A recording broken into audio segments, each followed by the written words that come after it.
do you have a favorite character in Umineko? Okay, so this is on my actual review video, but I do have a tier list of all the different characters. It's only a snapshot, but I remembered I put Battler at S tier, Beatrice at S tier, Lambda Delta at S tier, and at the very top, or at least at the very top of the A tier, was Erica. And as much as Erica's great. pretty much every time Erica was on screen, I absolutely hated her, guys. It was like, oh man, Erica's a piece of shit.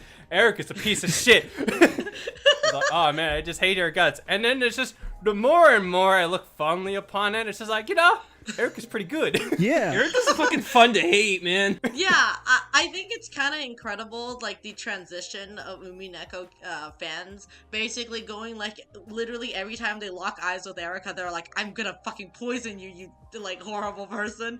And then, like, the more you get to it, you're like, wow, she's, like, really out there. Like, what a troll. Yeah. And then, like, in the end, you're like, I get her. Yeah. It's like the person that you hate, that you every time you're in the room with them, you're like, I fucking hate them. I fucking hate you. And then you leave the room and you're like, actually, they're not a bad person. No, they are. It's just that they are too charismatic for you to actually hate.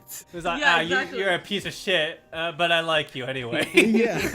Yeah, exactly. It's like the clown makeup, but the clown makeup you're putting on is Erica. So the more clown makeup you put on, you just become Erica. Shit, I am That's Erica. basically that. Yeah, exactly. I think like Erica is the type of character that's just like, it's fun to hate her. It's like she's so she's such a shitty person that makes her lovable. Yeah. Yeah, she's just a great fun twist on the detective character, because like every detective character is a smug asshole, and she's just she's not smug at all. Because What? calling her smug would be What? well, because smug would encourage her to be be a snobby dick, but she's a bitch. Which she is both. She is both. What do you mean, Horsegamp?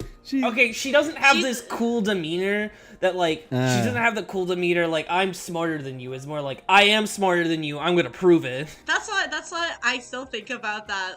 I just saw that on the Reddit recently, which is just the Ben Shapiro and his girlfriend, and it's just Ben Shapiro standing next to Erica. Like, that image will haunt my nightmares. Like, Erica is one particular individual, and it's really weird when I was first seeing her for the first time, because normally I really like detective characters, even though I surprisingly never actually read an actual physical detective novel.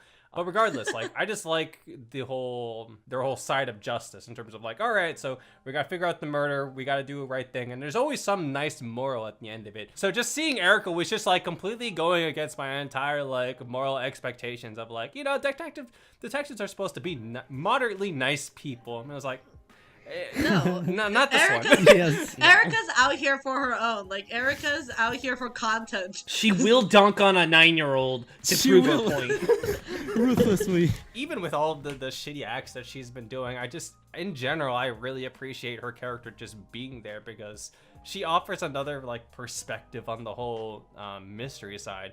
And I still think fondly of her conversation with Delanor, where it's she's just talking about her love troubles. Yes. I think I remember fondly the quote is here are 47 reasons that you've been cheating on me. Cheated on me. Yeah. And I think the other part of that content is can you prove your love to me, or can you give me the evidence that shows me that you actually love me? And I thought that was just brutal on many aspects.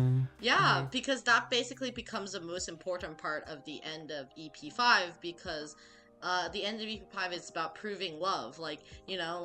How could Natsuhi prove that that she was faithful to her husband? Because everything in her diary is about how much she suffered and how much she hated everything. I love how people think of oh, it's a humanizing moment for Erica. Oh no, what is she gonna do now? It's probably gonna be something even more evil than before.